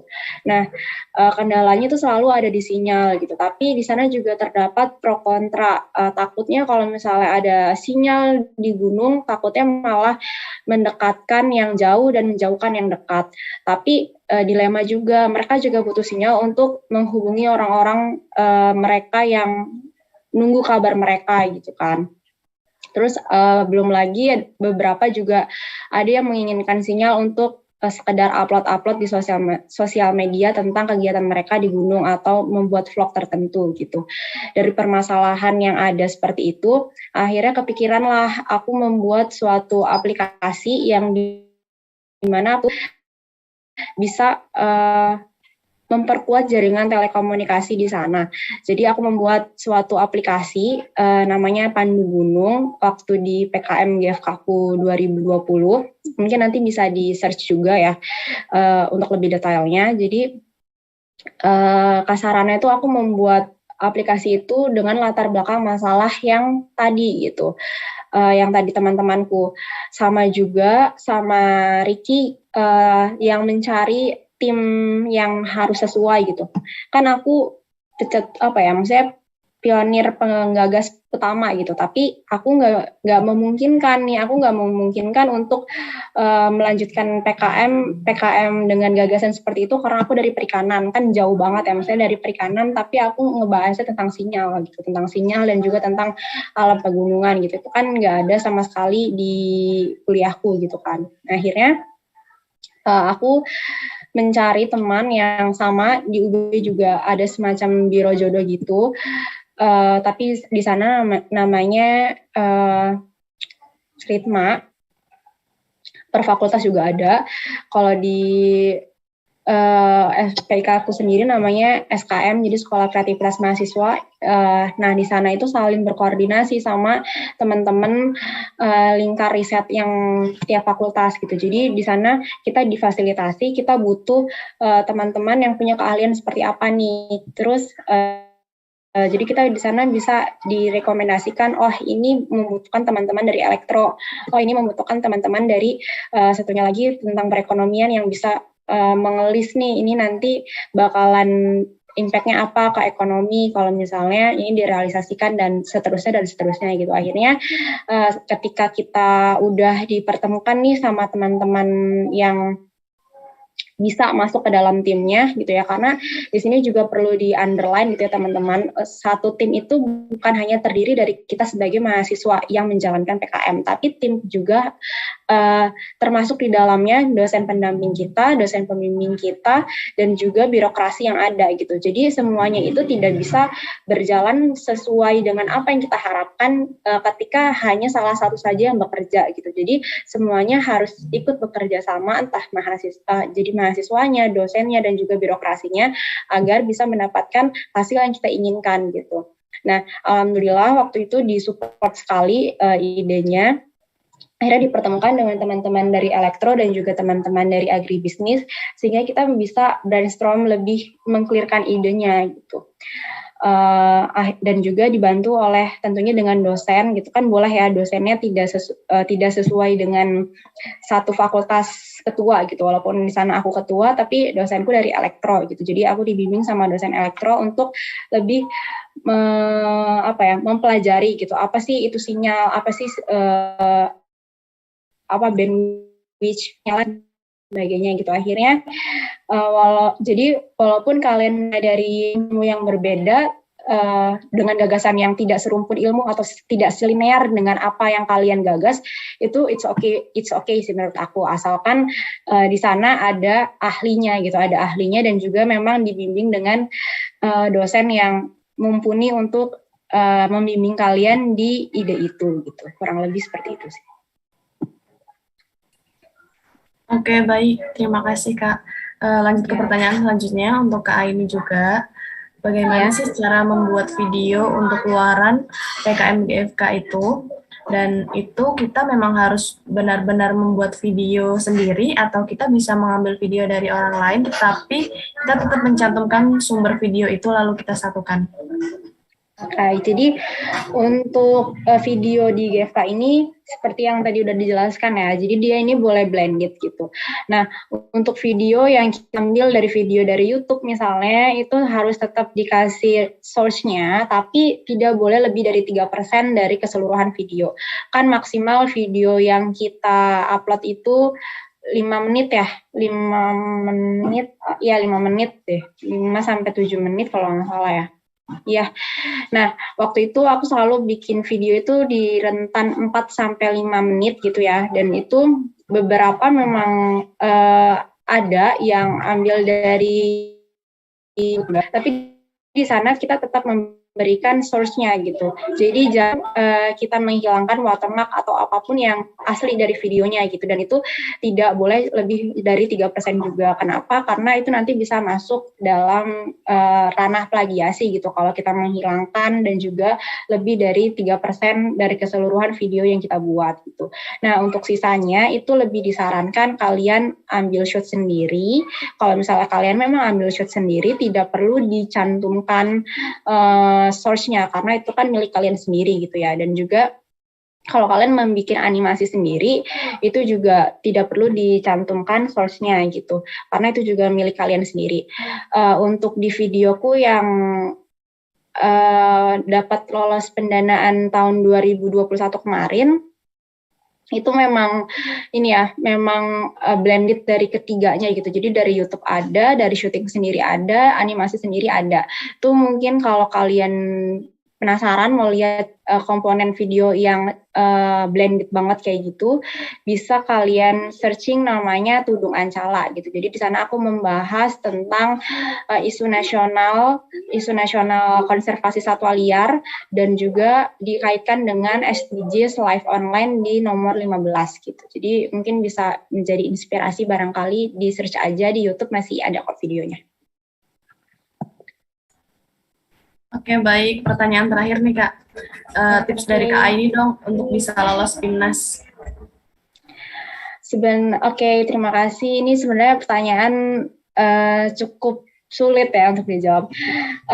Tips untuk lolos PIMNAS sih sebenarnya, jujur aku waktu yang tahun 2020 dan juga tahun 2021, aku lebih ngerasa banyak persiapan tuh di tahun 2021.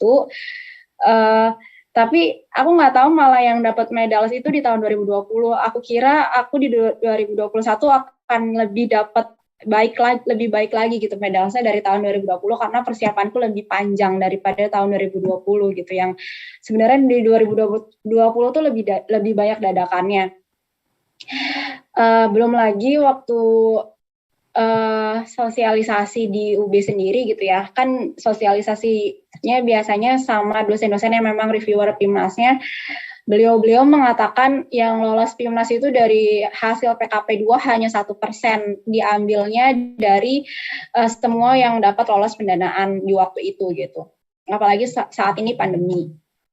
Begitu juga dosen-dosen pembimbing sekarang yang di Ikatan Alumni PIMNAS Indonesia sekarang baru ada nih, buat teman-teman juga biar tahu. Sekarang tuh ada Ikatan Alumni PIMNAS Indonesia, itu merupakan suatu komunitas baru ya untuk menghubungkan antara alumni-alumni PIMNAS sebelumnya hingga PIMNAS terbaru nih, PIMNAS 34 gitu, supaya tetap ada sinergitas yang bisa kita tampilkan gitu untuk Indonesia sendiri gitu. Nah, tipsnya itu sebenarnya lebih kepada kepercayaan diri sendiri sih, ketika kita percaya ide kita ini maksudnya urgensinya tinggi gitu untuk dapat diimplementasikan, dan juga walaupun banyak dipatahkan oleh orang-orang, jujur waktu yang di tahun 2020 tuh ideku banyak banget dipatahkan oleh orang-orang ya, bahkan sampai reviewer di PIMNAS-nya pun sendiri juga percaya nggak percaya gitu sama ideku bisa diimplementasikan atau enggak gitu. Tapi beda di tahun 2021 di mana ideku tuh banyak banget disanjung sama reviewer gitu, karena lebih realistis untuk diimplementasikan dan juga bagus menurut mereka. Tapi yang di tahun 2021 sampai lolos PIMNAS hanya sampai lolos pendanaan, sedangkan yang di 2020 itu sampai dapat medal gitu. Nah, di sana sih aku menemukan perbedaan bahwa tipsnya itu adalah kita yakin sama diri sendiri kalau misalnya ide kita itu memang urgensi nih, dan juga bisa sustainable ketika diimplementasikan, dan juga bisa berdampak banyak bagi hajat hidup orang, jadi nggak cuma ada di pegunungan doang.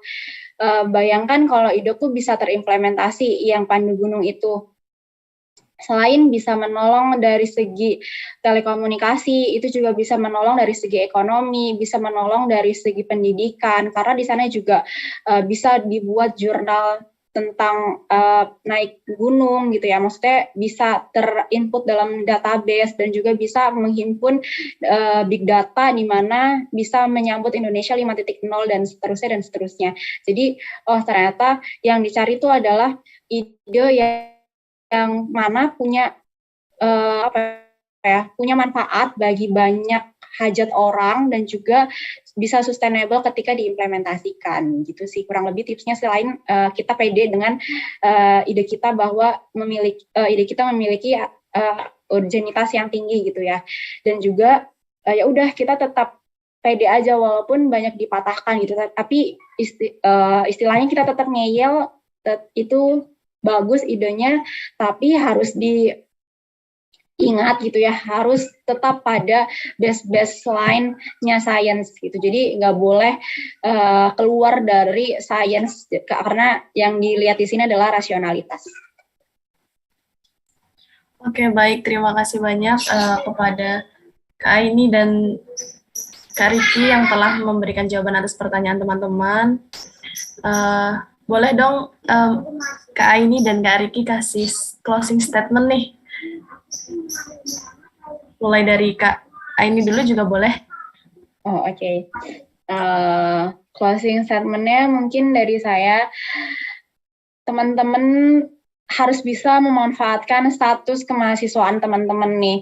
Karena ternyata jadi mahasiswa bagi saya yang udah lulus gitu ya, ternyata bagi saya jadi mahasiswa tuh sangat-sangat singkat ya, 4 tahun gitu. Dulu kalau di UB kan emang bikin PKM itu dari maba gitu ya, harus dicekokin dari maba. Bahkan sampai yang awal saya nggak ngerti sama sekali PKM itu apa gitu. Cuman pas ngeliat cutting-cutting yang gemar banget PKM, akhirnya jadi kayak pengen nyoba gitu. Terus awal nggak lolos gitu, tahun awal nggak lolos, tahun kedua nggak lolos gitu. Ya udah nggak apa-apa gitu, itu nggak bakalan rugi juga kalau misalnya kalian nggak lolos, karena kalian pasti dapat pengalaman di sana gitu, pasti bakalan dapat sesuatu hal yang bisa jadi pembelajaran ke depannya. Terus jangan udah nggak lolos, udahlah karena kemarin nggak usah coba karena capek bla bla bla segala macam, perlu dihilangkan dan kalian harus terus mencoba, karena pasti di 4 tahun itu kalau kalian tetap bekerja keras, tetap berdoa gitu, pasti bakalan ada deh yang lolosnya itu gitu. Akhirnya di tahun ketiga saya coba lagi dan alhamdulillah lolos. Kemudian di tahun keempat walaupun sambil skripsian, sambil ngerjain magang gitu ya, tapi alhamdulillah diberikan kelolosan lagi gitu di PKM gitu. Jadi jangan, akhirnya jadi ketagihan gitu kan.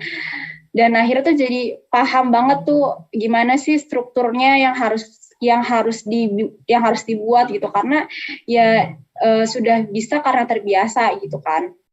Jadi intinya kalian harus tetap coba walaupun gagal, jangan pernah bosan buat mencoba gitu, karena jadi mahasiswa itu sangat singkat gitu ya, cuman 4 tahun doang. Jadi kalian harus bisa memanfaatkan status kalian benar-benar nih jadi mahasiswa gitu. Nggak cuma di PKM ya, kalau kalian masuk ke PKMK gitu ya, tapi kalian pengen dapat pendanaan yang lebih besar lagi, kalian bisa tuh ikut yang SIM PKMI gitu, bisa ke KBMI atau ASMI, itu pendanaannya lebih besar lagi daripada PKM Dikti gitu, tapi sama-sama tetap dari Kemendikbud gitu. Jadi status mahasiswa ini benar-benar value-nya tinggi banget kalau kalian bisa memanfaatkan dengan sebaik mungkin gitu. Dan juga jangan sampai hanya berhenti ide kalian di PKM aja gitu. Jadi pas udah dapat pendanaan, lolos, terus habis itu ke PIMNAS, selesailah udah ide kalian gitu. Jangan seperti itu, tapi kalian harus tetap bisa gimana nih caranya buat ide ini bisa terimplementasi nih. Karena sekarang juga ada ikatan alumni PIMNAS nih, mungkin teman-teman yang hadir di sini gitu ya, bisa tuh itu kolaborasikan dengan ikatan alumni, jadi mungkin bisa mendapatkan investor atau bisa mendapatkan masukan-masukan yang memang bisa membantu kalian untuk mendapatkan link atau channel sehingga ide kalian ini benar-benar terimplementasikan dengan baik dan juga bermanfaat gitu. Oke, mungkin sekian closing statement-nya. Terima kasih. Oke, closing statement dari Kak Riki, silahkan. Oke, baik. Aku setuju banget ya sama Kak Aini tadi, kalau menjadi mahasiswa itu privilege dan nggak semua orang itu bisa gitu ya. Jadi hal yang terbaik yang bisa kita lakukan adalah dengan mensyukurinya gitu, dengan mengambil banyak kesempatan-kesempatan yang memang itu hanya saat menjadi mahasiswa gitu kita bisa mendapatkan hal tersebut gitu. Karena dari aku sendiri, menurut aku tuh mungkin hidup itu cuma antara dari satu titik ke titik yang lain gitu loh. Jadi mungkin saat ini aku di titik mahasiswa, terus nanti suatu saat aku ke titik di mana aku udah bekerja gitu. Jadi di mana kita bisa memaksimalkan titik yang kita berada sekarang gitu. Kesempatan yang ada di titik ini yang mungkin akan mengantarkan kita ke titik yang lebih baik gitu. Misalkan ada kesempatan untuk ikut lomba PKM, ada kesempatan untuk ikut penelitian, atau kesempatan apapun yang memang teman-teman itu suka gitu ya. Maksudnya nggak harus semua kesempatan itu diambil gitu ya, nggak gitu. Tapi yang penting menurut teman-teman aku enjoy melakukannya gitu. Aku mau bereffort di situ, mengambil kesempatan itu gitu. Tolong ambil aja gitu menurut aku. Karena menurutku sendiri dengan aku melihat potensi PKM ini dan aku coba ikut aja gitu ya, dan ternyata ini menjadi turning point di hidupku gitu, di mana sampai saat ini bisa sharing ke banyak orang gitu. Itu tuh menjadi value untuk diri aku sendiri gitu. Nggak semua, istilahnya nggak semua orang punya kesempatan ini gitu. Jadi buat teman-teman, pokoknya setiap ada kesempatan, ketika itu teman-teman suka dan emang teman-teman mau bereffort di situ, ambillah gitu, jangan takut. Karena tadi the one that stopping you is your own fear gitu. Jadi tetap semangat, dan mungkin kalau sekarang tuh jangan insecure gitu ya. Jadi ya udah coba dulu aja gitu. Kalau misalkan itu rezekinya ya pasti dapat, kalau misalkan belum ya pasti ada yang lebih baik gitu. Yang penting bereffort sebisa kita gitu. Do the best aja. Oke, jadi kita harus memanfaatkan gitu ya teman-teman, status kita sebagai mahasiswa, bahwasannya banyak kesempatan gitu. Kita dapat berprestasi di kampus, contohnya melalui PKM, dan tetap pede terus. Baik, saya cukupkan. Terima kasih banyak saya ucapkan kepada Kak Riki dan Kak Aini selaku pemateri Roadshow PKM 2022 pada hari ini. Mohon maaf apabila dari saya ada tutur kata dan perilaku yang kurang berkenan di hati hadirin sekalian. Terima kasih. Wassalamualaikum warahmatullahi wabarakatuh. Saya kembalikan ke MC, Mbak Frida.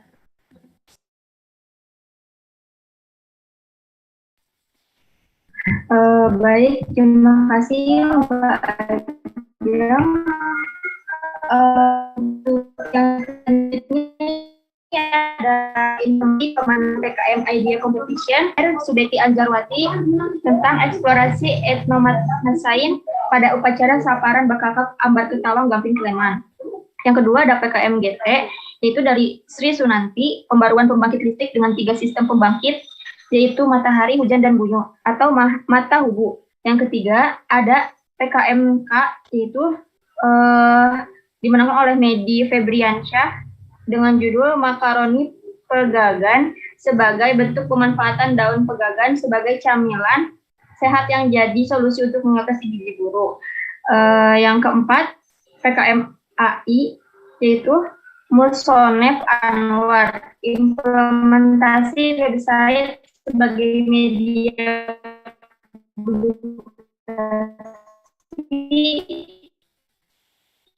dan promosi potensi pendudukan Nangir Kidul oleh Mudrika Lidi Matika, siswa SD atau EPI terdampak Pemulyo Kabupaten Kulon Progo. Untuk ketua kelompok pemenang PKM Idea Competition ini dapat menghubungi ke Elvara, atau informasi lebih lengkapnya akan disampaikan di Instagram PKM Corner Universitas.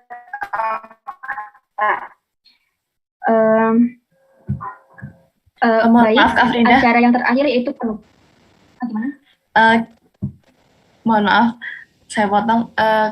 Untuk Kak Aini dan Kak Riki, kita dokumentasi dulu ya Kak. Oh gitu. Iya boleh. Bisa on cam ya. Operator. Oke. Saya hitung sampai 3 ya.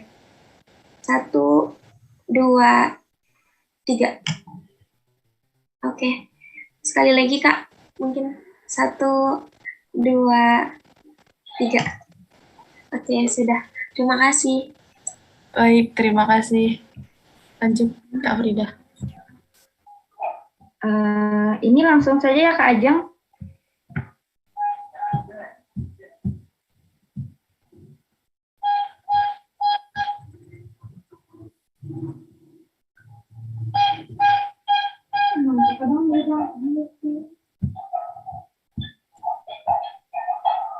Iya, bisa ditutup Kak Frida. Baik, untuk acara yang terakhir yaitu ada penutup. Mari kita tutup acara ini dengan membaca hamdalah bersama-sama. Alhamdulillahirabbil alamin. Amin. Saya ucapkan terima kasih kepada pemateri beserta moderator dan seluruh panitia. Saya mohon undur diri. Wassalamualaikum warahmatullahi wabarakatuh. Waalaikumsalam warahmatullahi wabarakatuh.